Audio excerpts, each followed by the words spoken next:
What's up guys, PyritebomB here. A few of you have asked me how I got 1 to 99 thieving. I'm not the best at video editing, but this is my shot to make a quick guide. Hopefully it's informative as possible and you don't get left with too many questions. Here we go. Level 1 to 5 you want to start on men. I think this is the only thing you can actually pickpocket, and the house in Lumbridge which I'm in at the moment is perfect for this as they don't walk around. All you need to do is right click and click pickpocket. So from level 5 to 20 you want to be at the tea stall or the cake stall. This one is the tea stall. This is in Varrock, east of the East Bank.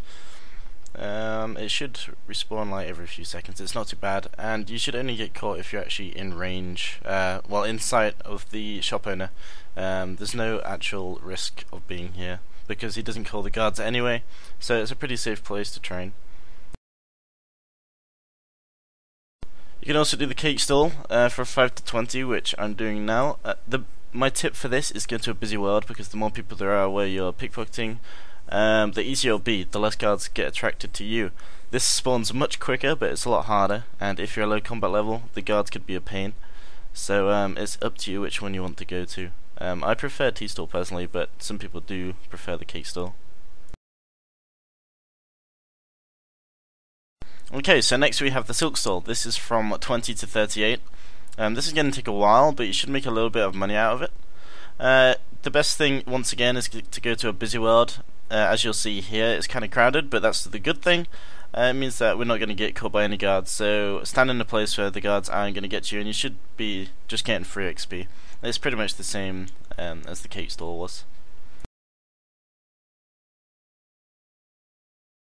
38 to 55 you want to be doing Master Farmers. This is going to be really slow. So many people ask me, is there anything faster? I don't really know if there is. It's just a really slow, low levels, you just got to do it.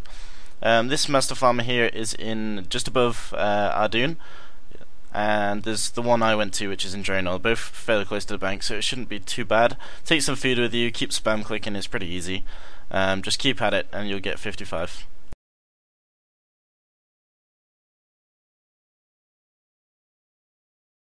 So from 55 to 91, I would recommend you do blackjacking. This is the fastest way in XP. You can do 55 on bandits and 65 on Menifite thugs. You need to do the feud quest to get the blackjacking ability, and then once you've got that, you can just go to pull of an each and start blackjacking with the blackjacks you get from the quest. The quest is fairly easy. You may need a bit of combat because there are 2 level 90s you need to kill. But other than that, I did it at 43 combat with no prayer or anything like that, so it's pretty simple. I think one of them, no, I think I safe spotted them both actually. It is possible, so just try and do that if you can.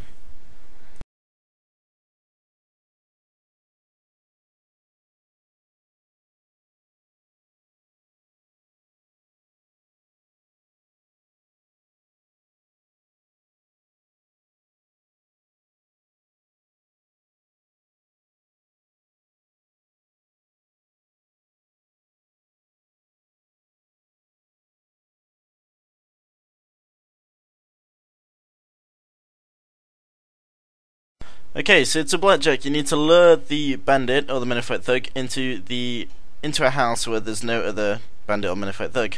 Otherwise, they'll see you, and then you won't be able to blackjack. So basically, you do that. You press the lure command, and then if you get it, you take him into the house. It's kind of fiddly, but you'll get the hang of it. Then in comes the blackjacking. It's kind of hard to pick up, and at first you'll probably not be very good at it.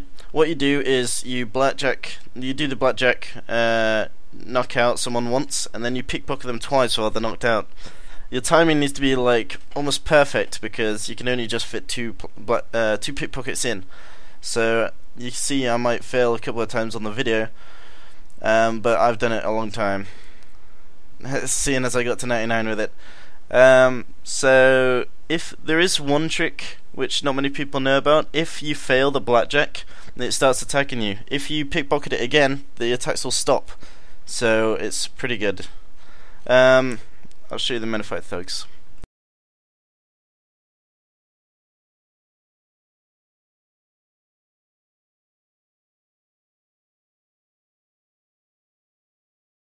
Okay, so with Minified Thugs, it's exactly the same thing, just a different type of person. You obviously get like 1.6 times the amount of XP, so the XP here is really nice. You should be getting up levels really quickly. The standard inventory, I would say for this, would be something like a blackjack in one spot, your gold pile in another. You need at least 205 to get through the gate and to use the carpet. And the rest of the inventory full with lobsters or whatever food you want to use. There is a quicker way of banking close, but I'm not going to explain that way because I didn't use it myself. So if you want to use this way, use it. Otherwise, go and have a look at some other videos, and I'm sure you'll find out.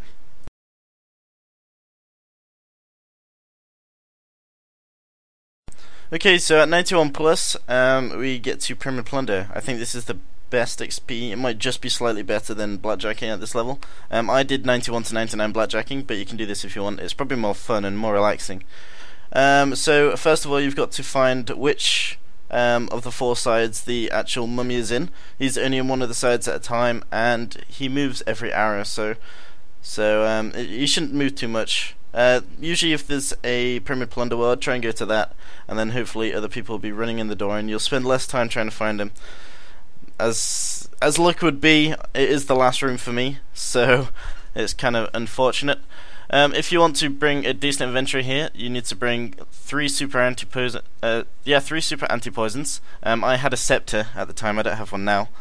And then to bring a full inventory of food. I think that's everything. Sounds about right to me. You can bank the things you get inside, the gold things. They sell for 1k each, so if you want to do that, you do lose a bit of XP, but it's up to you. You probably make about 30k an hour. And if you don't have a scepter, the closest way is probably do the contact quest. This enables you to be able to bank at the Nada bank. But you don't have to. You could always go all the way back to Al-Kharid, up to you.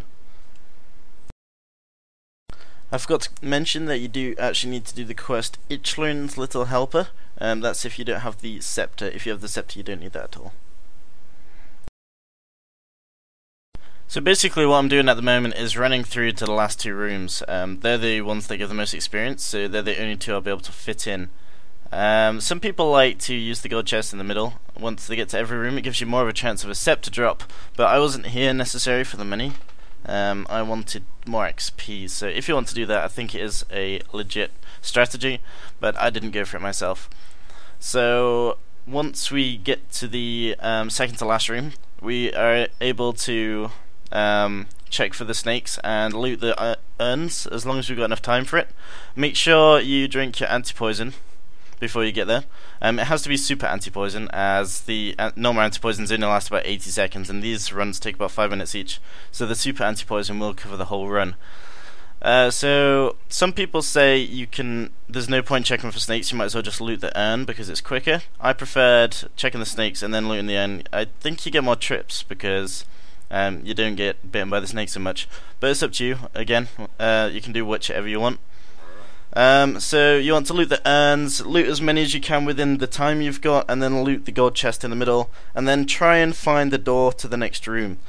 There's one door in every room that leads to the next room, and there's 3 that don't, so you've got to check all the doors. You might have been confused about that at the beginning, but you want to leave yourself about just over a third of the time left to loot all of the last room, and then loot the gold chest. It's something you'll get more used to with more runs. I did a lot of runs. So basically, once you got to the last room, you try and loot every urn, well, search and then loot, and then you get the last bit of, you get the last chest and then leave.